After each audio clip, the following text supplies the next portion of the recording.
সুপ্রভাত বন্ধুরা, আরও একটি নতুন ভিডিওতে সবাইকে স্বাগত। আজ সকালবেলায় প্রথমে সাই বাবাকে প্রণাম জানিয়ে বেরিয়ে পড়লাম। আজকে আমরা যাব কৃষ্ণেশ্বর জ্যোতির্লিঙ্গ দর্শন করবার জন্যে। আমাদেরকে প্রথমে যেতে হবে শিরিডি বাস স্ট্যান্ডে। তা চলুন। ঘড়িতে সময় এখন 8টা বাজে। এই মুহূর্তে রয়েছে শিরিডি বাস স্ট্যান্ডে। এখানে সাই বাবা দর্শন করলাম, শনি সিংনাপুর শনিদেবের মন্দির দর্শন করলাম, পুরনো শিরিডি যে হেরিটেজ বিল্ডিং রয়েছে সেটা আমরা দেখলাম। আজকে আমরা যাব এখান থেকে কৃষ্ণেশ্বর জ্যোতির্লিঙ্গ রয়েছে সেখানে পুজো দেওয়ার জন্যে। এখান থেকে ডাইরেক্ট কৃষ্ণেশ্বর যাওয়ার বাস পাওয়া যায় না। আমরা প্রথমে যাব ঔরঙ্গাবাদ। নতুন যে ঔরঙ্গাবাদের নাম হয়েছে সম্ভাজি নগর। তা আমরা ওখানে যাব, ওখান থেকে আবার বাস পাল্টে তারপরে যাব কৃষ্ণেশ্বর। চলুন যাওয়া যাক।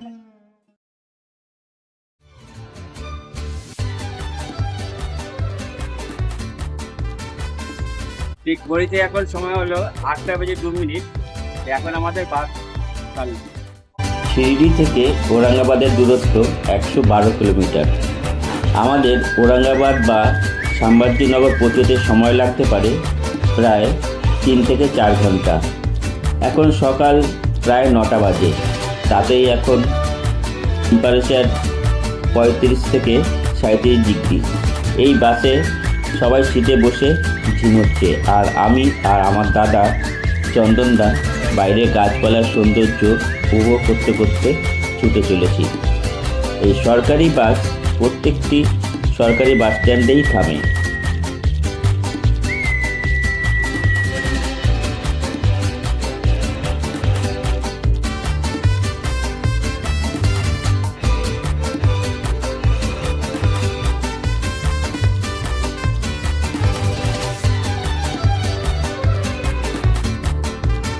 বাইরে এই গাছপালা, নদীনালা, অপরূপ প্রাকৃতিক সৌন্দর্য দেখতে দেখতে আমরা পৌঁছে গেলাম সম্ভাজিনগর বাস স্ট্যান্ডে। ঘড়িতে সময় এখন 11টা 25। এই ঔরঙ্গাবাদ যে বাস স্ট্যান্ড সেখানে এসে এই বাস পৌঁছলো, নামিয়ে দিল। আমরা আবার বাস ধরবো কৃষ্ণেশ্বর যাওয়ার জন্যে।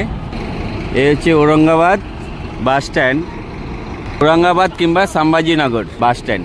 এই যে এখানে 42 নম্বর ইলোরা যাওয়ার বাস, এই বাসে চড়েই আমরা যাব কৃষ্ণেশ্বর।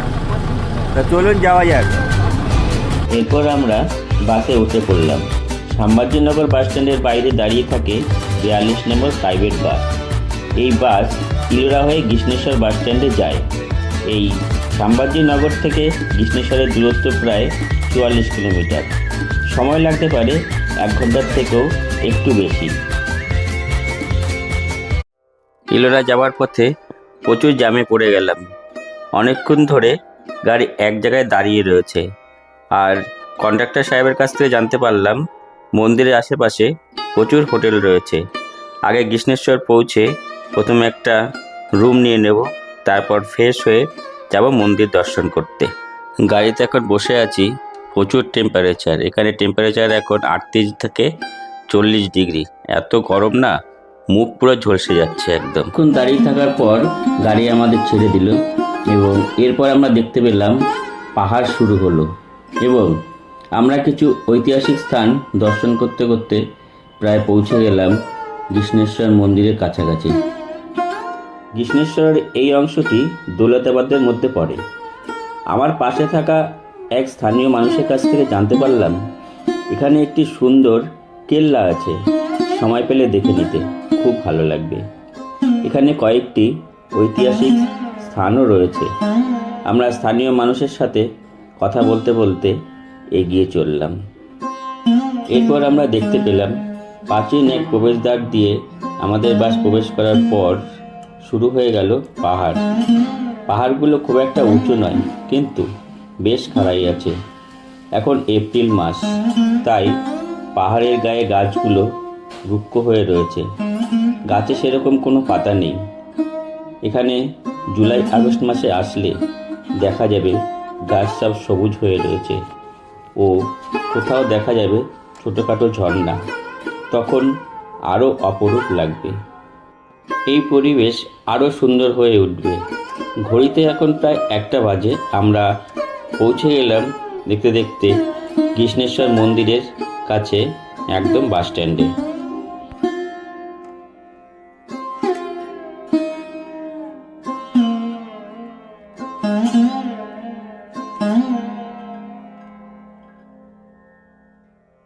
বাস থেকে নেমে আমরা চলে এলাম মন্দিরের ঠিক উল্টো দিকে নিউ কৈলাস হোটেলে থাকবার জন্য।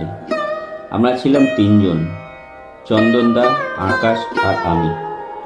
রুমে ঢুকে আমরা সবাই ফ্রেশ হয়ে নিলাম। রুমটি বেশ বড় সড়ো, এখানে 4 থেকে 6 জনা থাকা যায় এবং বাথরুমও নিট অ্যান্ড ক্লিন, পরিষ্কার, খুবই ভালো। এই রুমের ভাড়া পড়লো আমাদের 600 টাকা। এরপর আমরা চলে এলাম দুপুরে খাবারের জন্য হোটেলে। খুব খিদেও পেয়েছিল, কেননা সকাল থেকে সেরকম কিছু পেটে পড়েনি। এই হোটেলের সামনেই একটা ছোটো গাড়ি স্ট্যান্ড আছে, এখান থেকে অটো এবং প্রাইভেট কার ভাড়া পাওয়া যায়। আপনারা চাইলে এখান থেকে রিজার্ভ করে যেতে পারেন। মহারাষ্ট্রে এসে এই কৃষ্ণেশ্বর মন্দিরের পাশেই আমরা একটা হোটেলে এরকম একটা থালি, এখন যা দেখতে পাচ্ছেন, এটা পুরো থালিটা হলো 100 টাকা। আনলিমিটেড যদি খায় তাহলে পরে 150 টাকা। তা বেশ এতদিন পরে এই একটা সুন্দর একটা জায়গা পেলাম। তো আমরা 10-12 দিন হয়ে গেছে আমরা ঘুরছি বিভিন্ন জায়গায়, তা বেশ ভালোই লাগলো। তাই খেয়ে দেখি এরপরে কীরকম লাগছে। দাদা কীরকম লাগছে? ভালো ভালো, বেশ ভালো, বেশ ভালো, বেশ ভালো। তুমি বলো কীরকম লাগছে? মনে হচ্ছে জামাই আদর হচ্ছে। বাহ, তা বেশ ভালোই মনে হচ্ছে জামাই আদর হচ্ছে। সামনে তো জামাই ষষ্ঠী। ও তো জামাই হয়নি, হ্যাঁ, ওর জন্য জামাই আদর কাকে বলে ও জানে, তাই জন্য এইটুকুতেই বলছে জামাই আদর।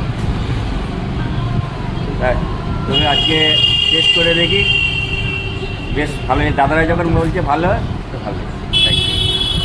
এখন বিকেল 5:40 এই ধর্মশালা থেকে আমরা বেরোলাম। আমরা এখন যাব কৃষ্ণেশ্বরে বাবাকে দর্শন করার জন্যে, এবং বাইরে যা যা দর্শনীয় রয়েছে সেগুলো আমরা দর্শন করব। কৃষ্ণেশ্বরে যে অন্যান্য দর্শনীয় স্থান রয়েছে সেগুলো দর্শন করতে। তো চলুন আমরা দর্শন করে আসি। আমাদের এই হোটেলের পাশে আরও অনেক হোটেল এবং গেস্ট হাউস রয়েছে। এরপর আমরা মন্দিরের দিকে অগ্রসর হলাম। কিছুটা এগিয়েই দেখলাম মন্দিরে যেতে এরকম অনেক বয়স্ক মহিলারা ফুলের ডালা বিক্রি করছেন। আমরা এখন মন্দিরের ভিতরে যাচ্ছি।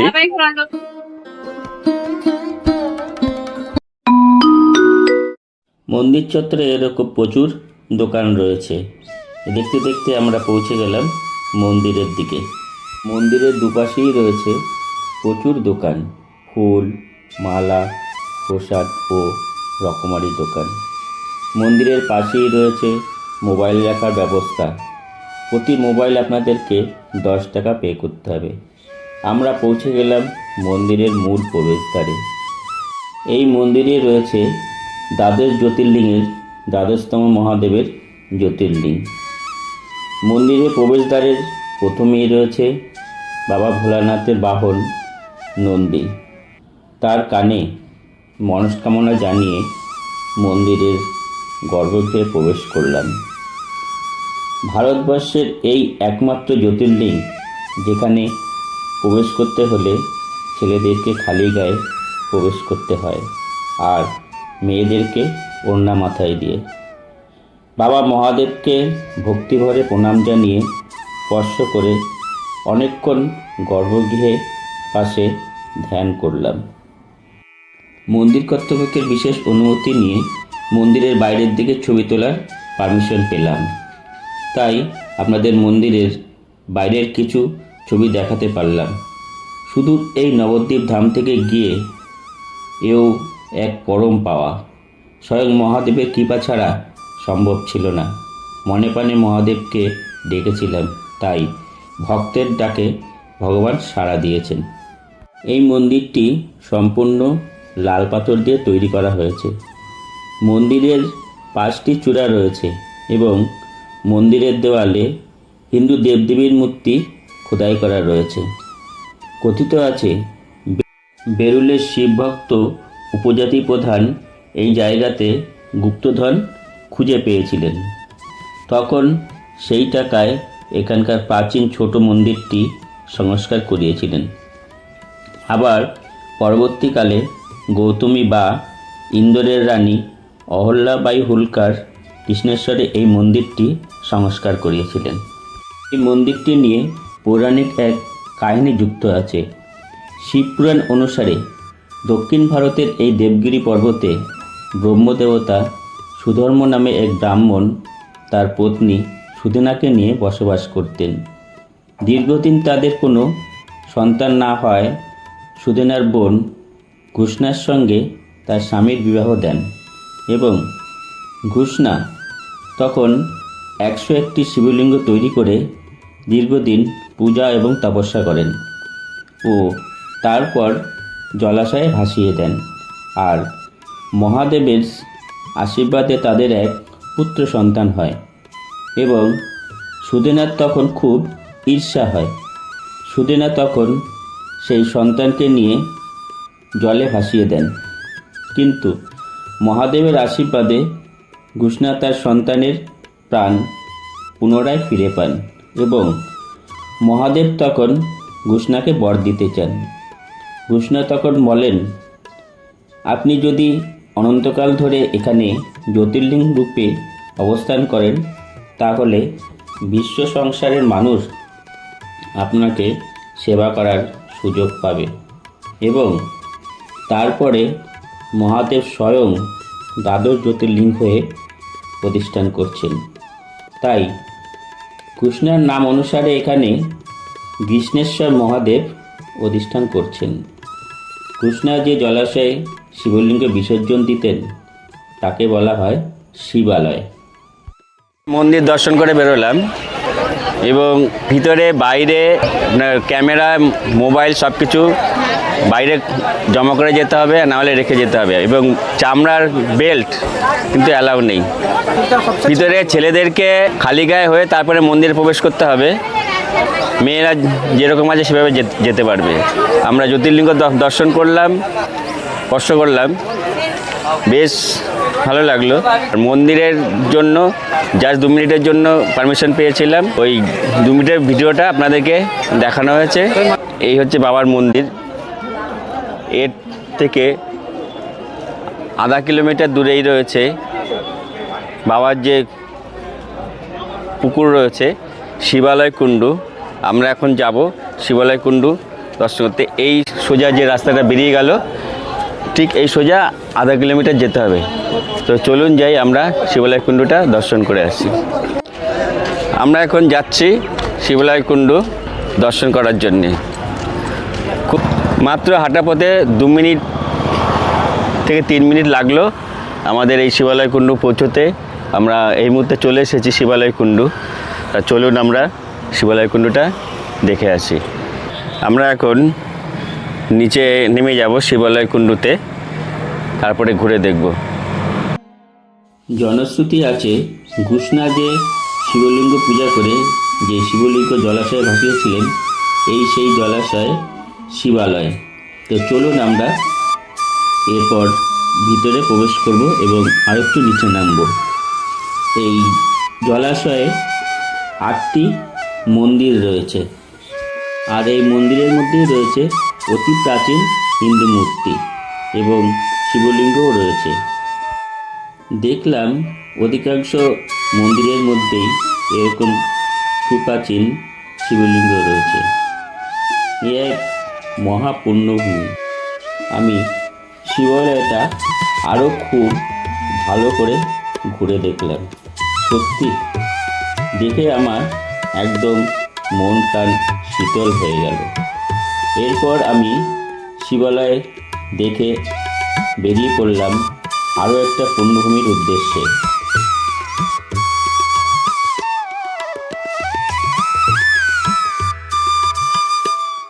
আমরা শিবালয় কুণ্ডু দেখে বেরোলাম। আমরা অটোতে চেপে পড়েছি।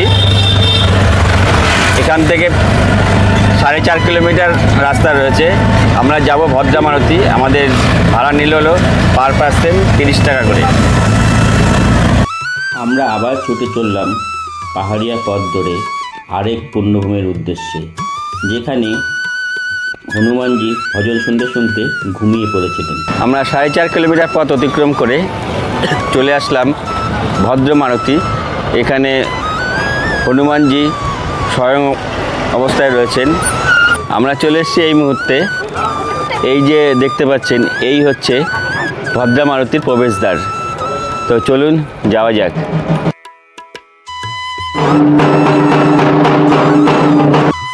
মূল প্রবেশদ্বার দিয়ে প্রবেশ করেই চোখে পড়ল বিরাট এই মন্দির চত্বর। কথিত আছে এই জায়গা ভদ্রাসেন নামে এক রাজা ছিল। তিনি ছিলেন শ্রী প্রভু রামের পরম ভক্ত।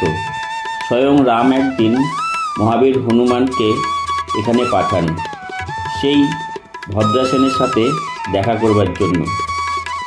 এই হলো ভদ্রাসেন মারুতির মূল মন্দির। অপরূপ সুন্দর সাদা রঙের এই মন্দিরটি।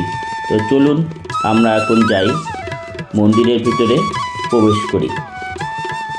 এই মন্দিরের ভিতরে স্বয়ং হনুমানজি শয়ন অবস্থায় পূজিত হন। প্রভু রাম ভক্ত মহাবীর হনুমান রামের আদেশ মতো এই স্থানে দেখা করার জন্য আসেন এবং ভদ্রাসেন তখন শ্রী প্রভু রামচন্দ্রের ভজন করছিলেন। ভজন শুনতে শুনতে হনুমান তখন নিদ্রা যায়। তাই এখানে শ্রী প্রভু পরম ভক্ত হনুমান স্বয়ং অবস্থায় আছেন এবং জনশ্রুতি আছে যে এখানে 5 শনিবার পুজো দিয়ে ব্রত পালন করলে সন্তান লাভ হয়। আর সেই থেকে ভদ্রাসেন এবং হনুমানজির আরেক নাম মারুতি। এই নাম অনুসারে এই স্থানটির নাম হয় ভদ্রা মারুতি।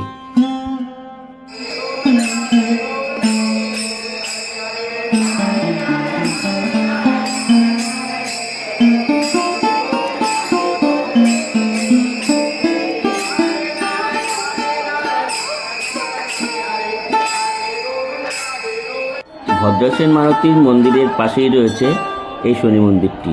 এই শনি মন্দিরে বহু দূর দূর থেকে প্রত্যেক শনিবারে সবাই পুজো দিতে আসেন। আমি এই শনি মহারাজকে মনস্কামনা জানিয়ে দর্শন করে প্রণাম জানালাম।